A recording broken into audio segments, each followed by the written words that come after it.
The ജേർണലിസ്റ്റിലേക്ക് പതിയെ പതിയെ Iran യുദ്ധത്തിൽ കളം പിടിച്ചുകൊണ്ടിരിക്കുകയാണ്.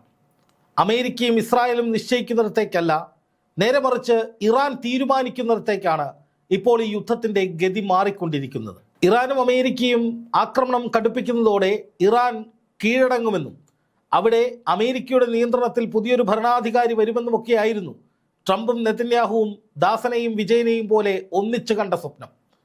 എന്നാൽ ഐശ്വര്യത്തിൻ്റെ സൈറൺ മുഴങ്ങുന്നതിന് പകരം കേട്ടതത്രയും മാരകമായ അതിനൂതനമായ മിസൈലുകളുടെ സ്ഫോടന ശബ്ദങ്ങളായിരുന്നു. ഇതോടെ നെതന്യാഹുവിൻ്റെ മൂട്ടിൽ തീ പിടിച്ചു എന്ന് വേണമെങ്കിൽ പറയാം. കാരണം ഇസ്രായേൽ സമാനതകളില്ലാത്ത അതീവ ഗുരുതരമായ പ്രതിസന്ധിയിലേക്കും നാശങ്ങളിലേക്കും വിനാശങ്ങളിലേക്കും കടക്കുകയാണ് എന്ന ഞെട്ടിക്കുന്ന മാധ്യമ വാർത്തകൾ പതിയെ പതിയെ ഇസ്രായേലിൽ നിന്നുള്ള മാധ്യമങ്ങളിൽ പോലും വന്നു തുടങ്ങിയിരിക്കുകയാണ്. ഏറ്റവും ഒടുവിൽ പുറത്തു വന്നിരിക്കുന്ന റിപ്പോർട്ട് പരിശോധിക്കാം. ഇസ്രായേലിൽ അതിമാരകമായ ചില ആക്രമണങ്ങൾ കഴിഞ്ഞ രാത്രിയിൽ ഉണ്ടായിരിക്കുന്നു. ഇസ്രായേലിന് നേരെ ഉണ്ടായിരിക്കുന്നത് ക്ലസ്റ്റർ ബോംബ് ആക്രമണമാണെന്ന് ഇസ്രായേൽ സ്ഥിരീകരിക്കുകയാണ്. ടെല്ലവീവിൽ ഒരു വലിയ ആക്രമണത്തിൽ വ്യാപകമായ നാശനഷ്ടങ്ങൾ ഉണ്ടാകുന്നു. തെരുവുകൾ നിന്ന് കത്തുന്നു, വാഹനങ്ങൾ തകർന്നു തരിപ്പണമാകുന്നു. ഇതിൻ്റെ ചില ദൃശ്യങ്ങൾ സോഷ്യൽ മീഡിയയിലൂടെ അടക്കം അന്താരാഷ്ട്ര മാധ്യമങ്ങൾ വഴി പ്രചരിക്കുന്നു. ഇതിൽ 6 പേർക്ക് ഗുരുതരമായി പരിക്കേൽക്കുന്ന സാഹചര്യമുണ്ടാകും. അതായത് അയൺ ഡോമിൻ്റെ പ്രതിരോധശേഷി കുറഞ്ഞു വരികയാണ് എന്ന് ഞെട്ടിക്കുന്ന യാഥാർത്ഥ്യം എത്ര മൂടി വെച്ചിട്ടും ലോകമറിയുന്ന വിധത്തിലേക്ക് വാർത്താരൂപത്തിൽ പുറത്തു വന്നുകൊണ്ടിരിക്കുന്നു എന്നു തന്നെ വ്യക്തമായി പറയാം. അതായത് ഇസ്രായേലും അമേരിക്കയും ഒക്കെ ഭയപ്പെട്ടതുപോലെ നിരന്തരമായ ആക്രമണങ്ങളിലേക്ക്, മിസൈൽ പ്രഹരങ്ങളിലേക്ക് ഇറാൻ കടന്നതോടെ പണ്ട് ജൂണിൽ സംഭവിച്ചതിന് സമാനമായ പലതും ഇസ്രായേലിൽ വീണ്ടും സംഭവിച്ചു കൊണ്ടിരിക്കുകയാണ്. നമുക്ക് ഓർമ്മയുണ്ടാകും ആ 12 ദിവസം നീണ്ടുനിന്ന യുദ്ധം. അന്ന് അമേരിക്കയും ഇസ്രായേലും ചേർന്ന് ഇറാനിലേക്ക് അപ്രതീക്ഷിതമായൊരു വലിയ ആക്രമണങ്ങൾ നടത്തുന്നു. അമേരിക്ക ബങ്കർ ബസ്റ്റർ ബോംബുകൾ ഉപയോഗിക്കുന്നു. ഇറാൻ്റെ ആണവ കേന്ദ്രങ്ങൾ പൂർണ്ണമായി തകർന്നു, ഞങ്ങൾ വിജയിച്ചു എന്ന് ഏകപക്ഷീയമായി പ്രഖ്യാപിക്കുന്നു. തൊട്ടു പിന്നാലെ ഇസ്രായേലിലേക്ക് 12 ദിവസം നീണ്ടു നിൽക്കുന്ന മിസൈൽ പെരുമഴയാണ് ഇറാൻ അഴിച്ചുവിട്ടത്. ഒടുവിൽ യുദ്ധം നിർത്തി ഓടേണ്ട ഗതികെട്ട അവസ്ഥയിലേക്ക്, ഒരു യുദ്ധലക്ഷ്യവും നേടാതെ പിന്തിരിയേണ്ട അവസ്ഥയിലേക്ക് അമേരിക്കയും ഇസ്രായേലും എത്തി. അതൊരു പാളിപ്പോയ ഓപ്പറേഷനായിരുന്നു. എന്ന് മാത്രമല്ല, തിരിച്ചടികൾ അപ്രതീക്ഷിതവും അതികഠിനവുമായിരുന്നു. ഇവിടെയും കാര്യങ്ങളുടെ പോക്ക് അങ്ങോട്ടാണ്. അമേരിക്കൻ പ്രസിഡന്റ് ഡൊണാൾഡ് ട്രംപ് പറഞ്ഞത്, ഞാനായിരിക്കും ഇനി അടുത്ത ഇറാൻ ഭരണാധികാരിയെ തീരുമാനിക്കുക എന്ന് പറഞ്ഞ് 24 മണിക്കൂർ തികഞ്ഞില്ല. ഇറാൻ ഔദ്യോഗികമായി അവരുടെ പുതിയ പരമോന്നത നേതാവിനെ പ്രഖ്യാപിച്ചു. മുജ്തബ ഖമൈനി എന്ന ആയത്തുള്ള അലി ഖാംനിയുടെ മകൻ. ഇത് അമേരിക്കയ്ക്ക് പല രീതിയിൽ വലിയ പ്രഹരമാകുന്നുണ്ട്. ഒന്ന്, ആയത്തുള്ള അലി ഖാംനിയുടെ തുടർച്ച തന്നെ അവിടെ വേണമെന്ന് അവിടുത്തെ ജനങ്ങൾ ആഗ്രഹിക്കുന്നു. ഞങ്ങളുടെ നിശ്ചയദാർഢ്യം അതിനു മുന്നിൽ നിങ്ങൾ കീഴടങ്ങുകയല്ലാതെ മറ്റു വഴിയില്ല എന്ന് ഇറാൻ തിരിച്ചു പറയുകയാണ് അമേരിക്കയോട്. ഞങ്ങൾക്ക് കീഴടങ്ങാനോ മുട്ടുകുത്താനോ മുട്ടുപടക്കാനോ സൗകര്യമില്ല, ഒത്തുതീർപ്പിനൊട്ട് താല്പര്യവുമില്ല. ഞങ്ങൾ ഏതറ്റം വരെയും പോകാൻ തയ്യാറാണ്, രക്തസാക്ഷിയാവാൻ തയ്യാറാണ് എന്ന് ഉറപ്പിച്ചു തന്നെയാണ് ഖാംനിയുടെ മകനും ആ പദവി ഏറ്റെടുത്തിരിക്കുന്നത്. കാരണം അടുത്തത് ആരായാലും തട്ടിക്കളയുമെന്ന് അമേരിക്ക നേരത്തെ ഭീഷണിപ്പെടുത്തിയിട്ടുണ്ട്. അപ്പോൾ രക്തസാക്ഷിത്വം, മരണം എന്നതൊന്നും ഞങ്ങൾക്ക് പേടിയുള്ള കാര്യമല്ല.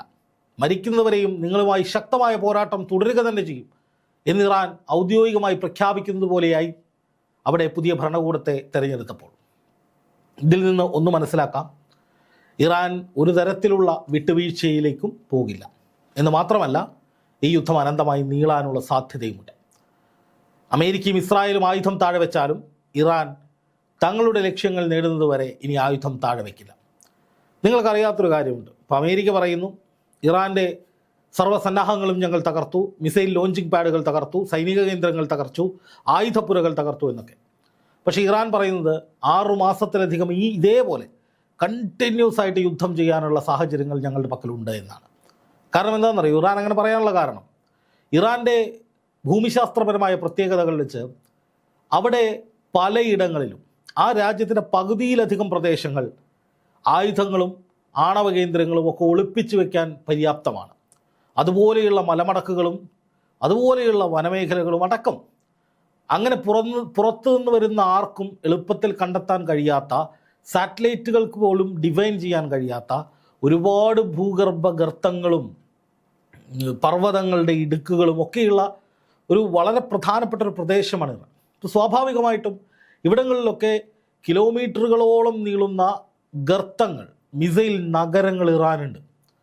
ആ പ്രദേശങ്ങളെക്കുറിച്ചുള്ള ഒരു ട്രേസും അമേരിക്കയ്ക്കില്ല.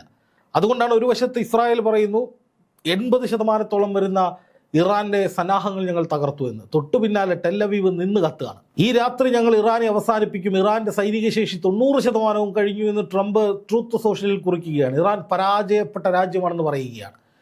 24 മണിക്കൂർ തികയും മുമ്പ് പുതിയ ഭരണാധികാരി വരുന്നു. 21 അമേരിക്കൻ സൈനികർ കൊല്ലപ്പെട്ടതായി ഔദ്യോഗിക വിവരം ഇറാൻ പുറത്തുവിടുന്നു. ഹോർമുസ് കടലിടുക്കിൽ 10 കപ്പലാണ് നിന്ന് കത്തുന്നത്.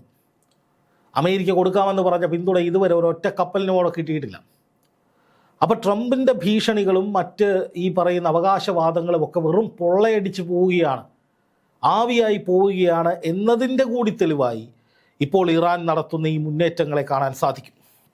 ഞാൻ എപ്പോഴും പറയുന്ന ഈ മുന്നേറ്റം എന്ന വാക്ക് ഇറാൻ്റെ വാക്കുകൾ കടമെടുത്ത് പറയുന്നതാണ്. അല്ലാതെ യുദ്ധത്തെ പ്രോത്സാഹിപ്പിക്കുകയല്ല, യുദ്ധം വേണ്ട എന്നുള്ളത് തന്നെയാണ് ഈ നിലപാട്. പക്ഷേ ഈ യുദ്ധം ആര് തുടങ്ങി വെച്ചു, ആർക്ക് വേണ്ടി തുടങ്ങി എന്ന ചോദ്യത്തിന് നമുക്ക് മുന്നിൽ കൃത്യമായ ഉത്തരമുണ്ട്. ഇസ്രായേൽ പിരികേറ്റി, ഇസ്രായേലിന് വേണ്ടി അമേരിക്ക യുദ്ധത്തിനിറങ്ങി. അല്ലാതെ അമേരിക്കയെ നേരിട്ട് ബാധിക്കുന്ന എന്ത് വെല്ലുവിളിയാണ് ഇറാൻ നടത്തിയിരുന്നത്? ഇവിടെ പലരും പറയുന്നുണ്ട് ഇറാനിലൊരു ക്ലോക്ക് ഉണ്ടത്രേ, ആ ക്ലോക്കിൽ ഇസ്രായേലിനെ തീർക്കുന്ന ദിവസം ഇങ്ങനെ കറങ്ങിക്കൊണ്ടിരിക്കുകയാണെന്ന്. അത് വിഡ്ഢിത്തമാണോ, നുണയാണോ, വ്യാജ പ്രചാരണമാണോ ഒന്നും അറിയില്ല, എങ്കിലും കുറേ പേര് പ്രചരിപ്പിക്കുന്നുണ്ട്.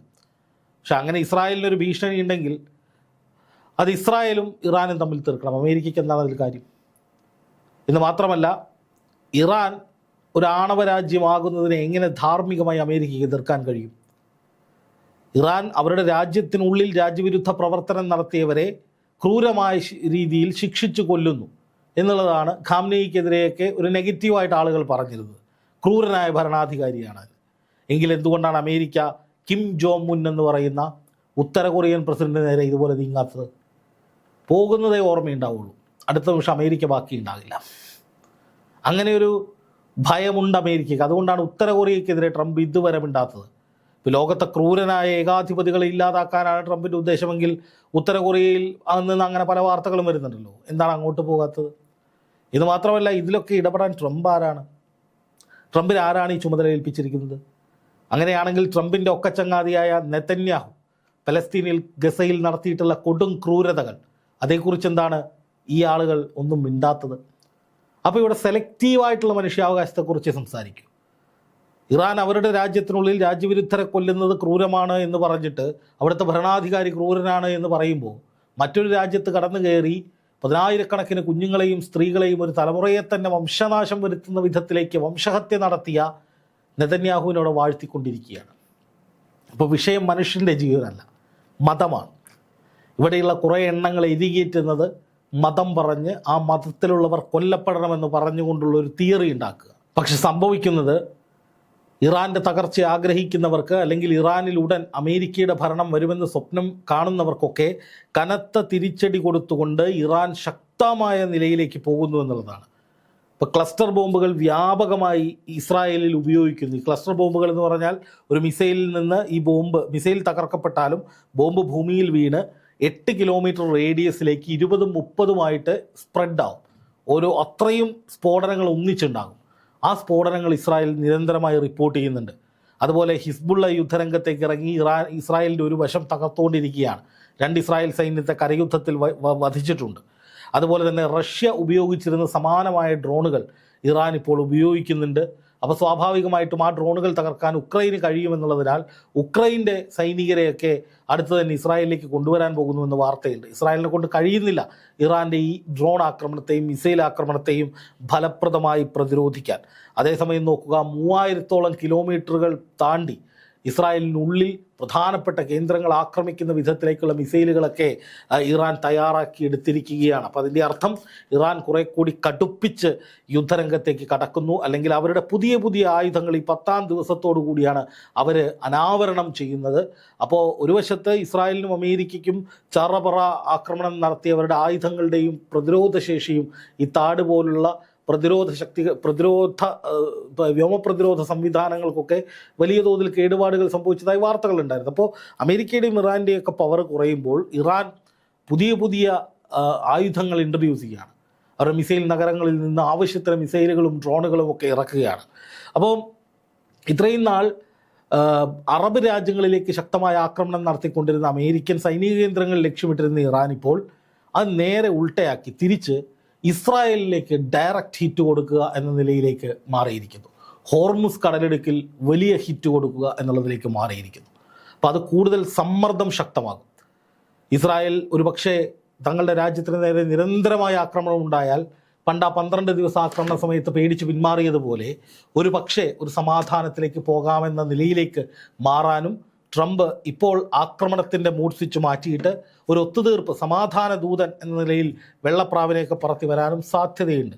കാരണം ഇത് നമ്മൾ ഹമാസിൻ്റെ കാര്യത്തിൽ കണ്ടതാണ്. അപ്പോൾ അതുകൊണ്ട് തന്നെ ഇനി അങ്ങോട്ട് എന്തൊക്കെ സംഭവിക്കുമെന്ന കാര്യത്തിൽ ഒരു രൂപവുമില്ല. കാരണം ഗൾഫ് രാജ്യങ്ങളിലേക്ക് ആക്രമണം കടുക്കുന്നു. സ്വാഭാവികമായിട്ടും അത് ആ രാജ്യങ്ങളെ കേന്ദ്രീകരിച്ചല്ല, അമേരിക്കൻ സൈനിക കേന്ദ്രങ്ങൾ ലക്ഷ്യമിട്ടാണ് എന്ന് ഇറാൻ നിരന്തരമായി പറയുന്നുണ്ട്.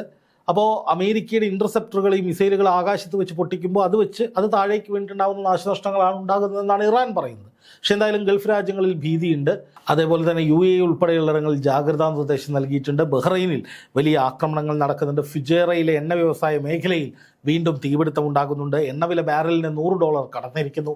അപ്പോൾ ആ വിധത്തിലൊക്കെ ഗൾഫ് രാജ്യങ്ങൾക്ക് സമ്മർദ്ദം ചെലുത്തുന്നു. ഹോർമുസ് കടലെടുക്ക് അടച്ച് വലിയ സമ്മർദ്ദം കൊടുക്കുന്നു.